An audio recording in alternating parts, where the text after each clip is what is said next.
Alright, so I thought I was watching an anime, Psyche Princess or Tong Ling Fei, but it was not an anime. It's actually a Donghua. Donghua. I don't know how to pronounce it, so Donghua. I'm gonna try to say it. Okay, so it's a Donghua. It's a Chinese anime, and it was good. Yeah. But don't get mad at me like I'm cheating to anime or something like that. Hear me out. This girl is marrying this guy. By the way, she's like a princess and he's like a prince, I guess. And then they get married.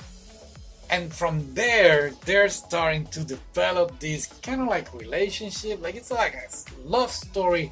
But at the same time, she has this kind of like energy or power. And she can do this kind of cool stuff. You know what? It reminds me of Mulan.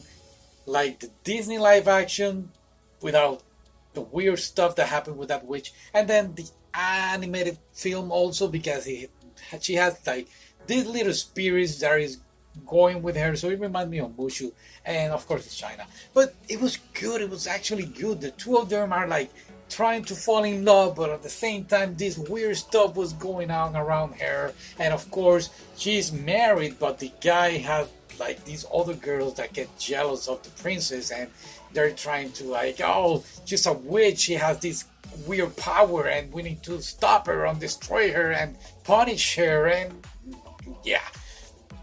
Anyway, what I'm trying to say is the the Chinese anime is good. I really enjoyed it.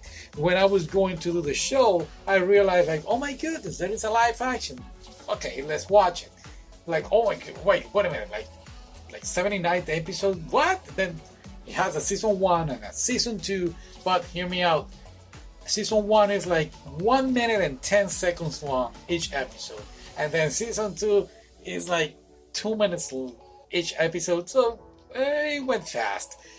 The live action was very good. The first season is very loyal to the main story. Season 2, they kind of like started doing some things on the side, but it was more entertaining than the anime Chinese.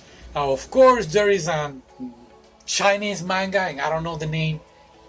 The way that I saw it, this is the way that I would recommend it. Watch the Chinese anime, Donghua first. See the live action because it's pretty good. Both of them are great. And then, if you like both of them, read the story.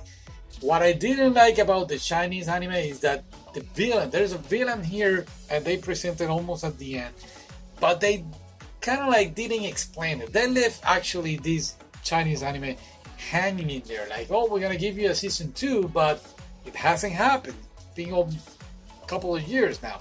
And then, at least in the live action, yes, they present the bad guy and they told you who it is and the purpose and so in that way it was a little better. And of course in the manga, Chinese is concrete, solid, and yeah, it took me a while to find it. It wasn't easy, but we were able to see it. I really recommend it. If you are like trying to check something else of that era, of course. I mean, I really like the Japanese era of samurais, Rurouni Kenshin and all that stuff. And I also like that from the Chinese. I really love Crushing Tiger, Hidden Dragon. There is another film with Jet Li, I forgot the name. There is another one with Andy Lau named Shaolin. I might see it later and bring it on the podcast, on the show. So I like that. So I really, if you're into that, I recommend you watch this. And if you have watched it, let me know what you think, and I'll see you next time. And by the way, I am going to let you with the intro song of this Chinese anime. Enjoy.